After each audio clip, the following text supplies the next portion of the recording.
Good day, everyone. Again, welcome to the Benga Kindele YouTube channel. My name is Benga Detitun. This morning, I want to talk to you about what to do during examinations. What to do during examinations.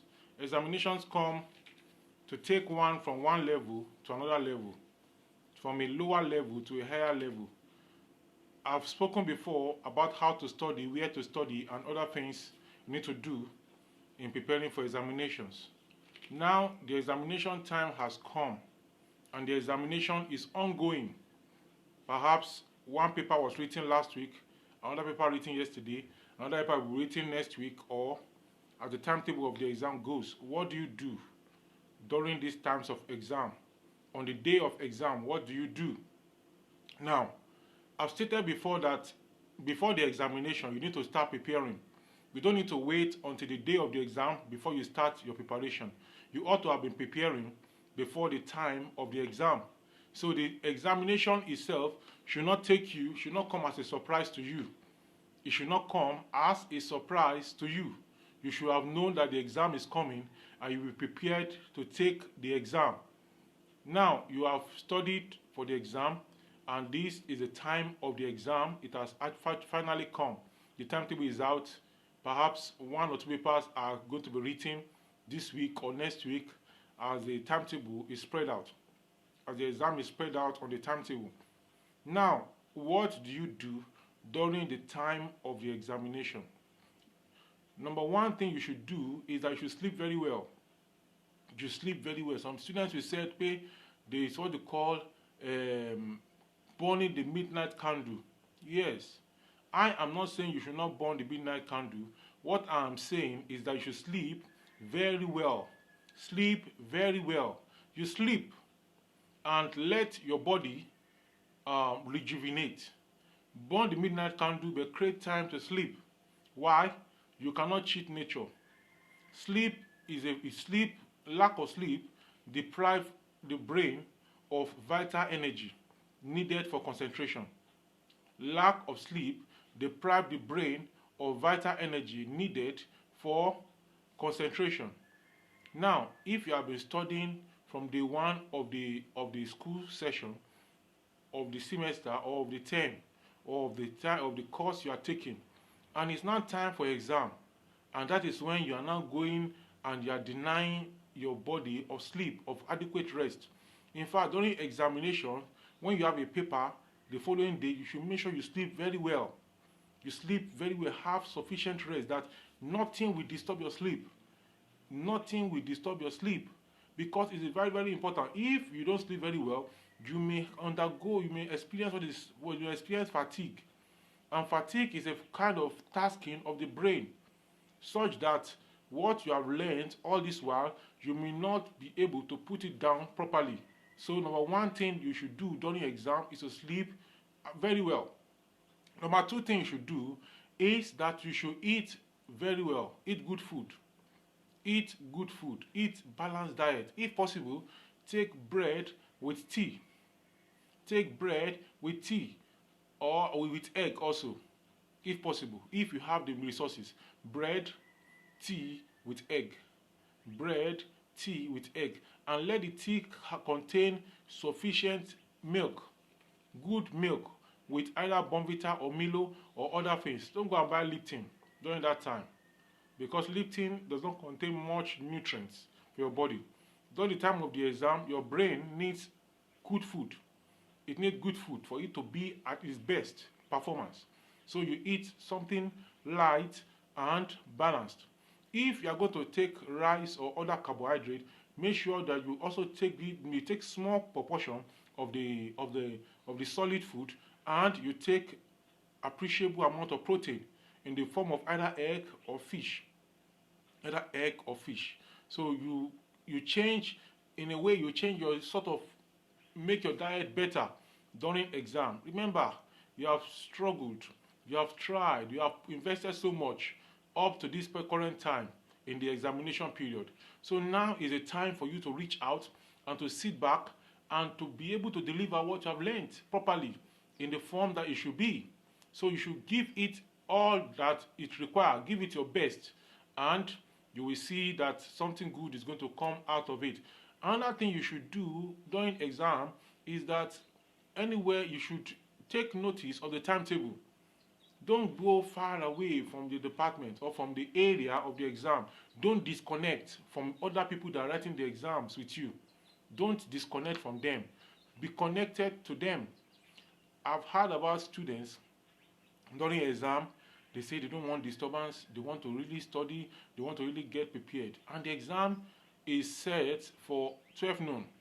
And these students, they go into the bush around the campus or their school area. They go into the bush on the campus of their university. And there, they find a tree there. And then they just sit down under the tree. They create a place where they can really balance the study. And they are studying. They are studying. And then, after a while, they feel they need to sleep. Then, they sleep off. By the time they woke up, it was already 2 p.m. and the exam was to start by 12. So the exam was 2 hours 30 minutes. 12 to 1 is 1 hour, 1 to 2 is 2 hours, 2 to 2:30 is 2 hours 30 minutes. Before they move from when they woke up to wash the face and to get to the exam hall, it was already about 2:15 or 2:20 p.m. So they did not tell anybody they were in that place. That person would have said they are calling them in. They would have joined in the queue. Nobody, they didn't tell anybody. They went to hide to study so that nobody will disturb them. Why do you need to hide? Avoid that kind of, let people know, don't disconnect during the time of exam. Be connected. In this day that we have the cell phone. Don't switch off your cell phone. If you don't want to be disturbed, put it in vibration or in silent. So if you see the call, if it's somebody you don't want to pick his call, you ignore it.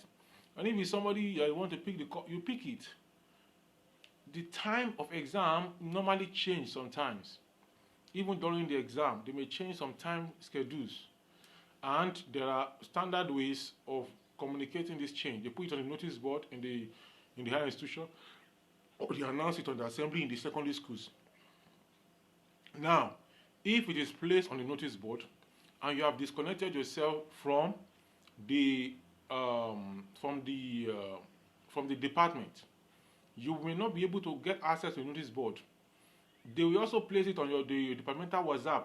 So you must make sure you have data during exam to check what is going on, to be updated about events. Sometimes some lecturers may say, okay, I've given you test. I want you to collect your test script before the exam so that you can see what I'm expecting. Now, perhaps the test script will be collected on the morning of the exam you have in the afternoon. So if you switch off and just go far away, say until the exam, others collect the test script and they try to study using the test script, but you are unable to collect the test script and to study with it. So don't disconnect from your department and other people that you are writing the exam together. The reason for this is so that you can be able to know what is going on per time. You can be able to know what is going on per time. Now, when you have entered the examination hall, what do? Be relaxed, comport yourself. Make sure you have all the materials necessary. All the materials that are not supposed to be brought to the exam, don't bring them.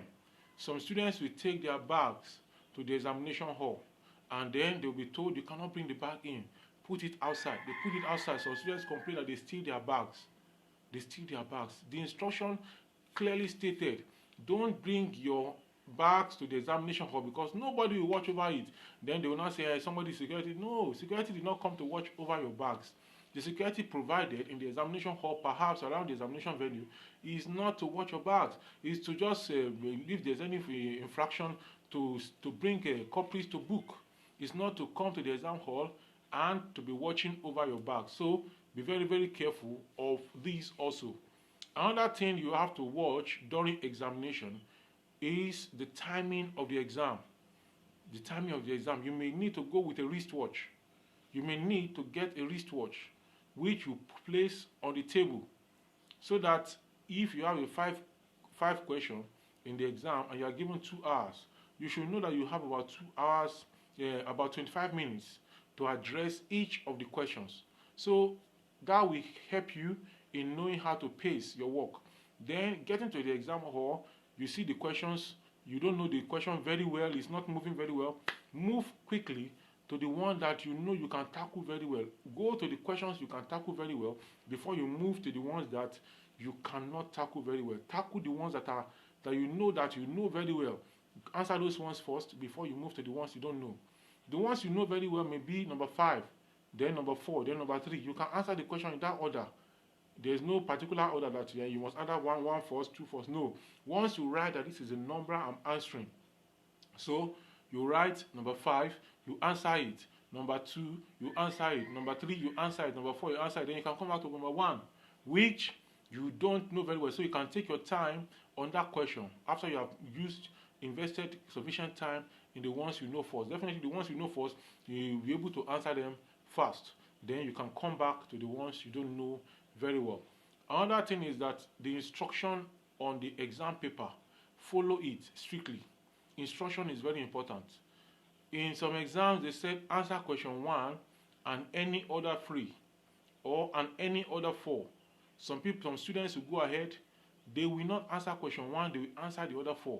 Whereas question 1 is a compulsory question that if you don't answer it, you score 0 in question 1. And question 1 may carry 30 marks, others may carry 20, or question 1 may carry 20, others may carry 10 that you are answering. And then that's how some students, they miss out on that. Some exams will say list and explain. Some students go ahead, they start explaining without listing. Take note of the instruction and follow them to the letter, because in drawing the marking scheme, the lecturers will note what they asked you, and they can take it, they can defend it anyway that this was what we asked him or her, and this was what he or she did. So these are some of the things you should know and do during exam. Remember to write your name on the exam paper if it is allowed. If your name is not allowed, remember to write your number, your matriculation number in some cases, or whatever kind of number that is used for identifying you in your school. So you put that number on the paper as appropriate, and you follow the instruction and you do the exam, and then after the exam you submit politely, and then you move on to prepare for other things and other challenges. And above all, you need to also pray for success. You need to pray for success. You have worked for success, you have attended lecture for success, you have read for success, you have studied for success, you have written the exams for success. Then you pray to God for success, because God is the giver of good success. I am Gbenga Akindele. I'm going to talk to you in my next YouTube video. And remember to subscribe to my YouTube channel, and also click the notification button. Bye for now. To your success.